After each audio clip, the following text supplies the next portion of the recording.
অত্যাবশ্যকীয় সাংসারিক কিছু টিপস। পর্ব 3। জেনে রাখুন, পরে কাজে লাগবে।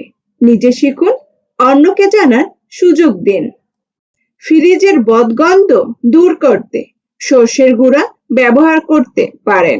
একটা প্লেটে কিছুটা সর্ষের গুঁড়ো ঢেলে তাতে একটু জল দিয়ে রাতভর ফ্রিজে রাখুন এবং ফ্রিজকে খোলাই রাখুন।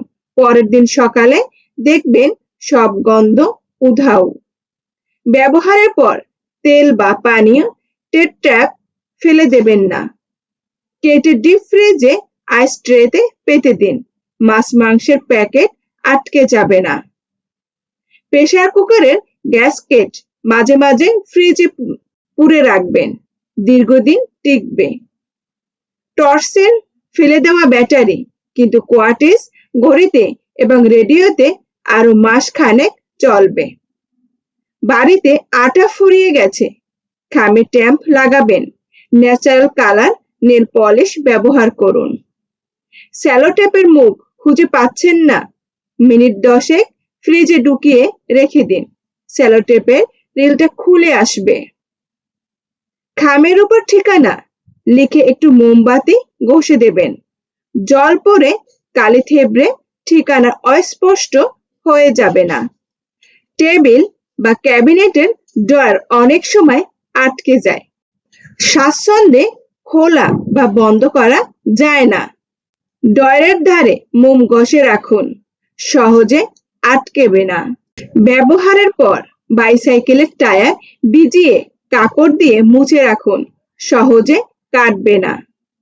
নখের কোণ ভেঙে গেছে কিন্তু এমবারি বোর্ড নেই, একটা দেশলাইট কাঠি নিয়ে বারুদের দিকটা ভাঙা জায়গাটা ঘষুন, নিমেষেই নখ সমান হয়ে যাবে। নেল পলিশ শুকিয়ে জমে গেলে ইউক্যালিপটাস তেল দিন, গলে নরম হবে। তবে নেল পলিশ ফ্রিজে রাখলে সহজে শুকাবে না। 1 লিটার জলে 2 চামচ ডিটারজেন্ট গুলিয়ে জাকিয়ে নিন। এবার স্প্রে গান বা পিচকারিতে ভরে ঘরের আনাচে কানাচে যেখানে আরশোলার উপদ্রব বেশি সেই সব জায়গায় স্প্রে করে দিন, আরশোলা মরবে। মোমবাতি জ্বালানোর আগে যদি বার্নিশ লাগিয়ে নিতে পারেন তো সাশ্রয় হবে, সহজে মোম গলবে না।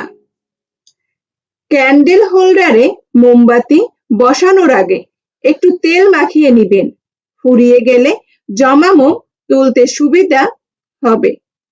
বোতলের সিপি খুব শক্ত হয়ে আটকে গেলে একটা রুমাল গরম জলে ভিজিয়ে নিংড়ে বোতলের সিপির নিচে জড়িয়ে রাখুন, কিছুক্ষণ পরে সিপিটি আলগা হয়ে আসবে।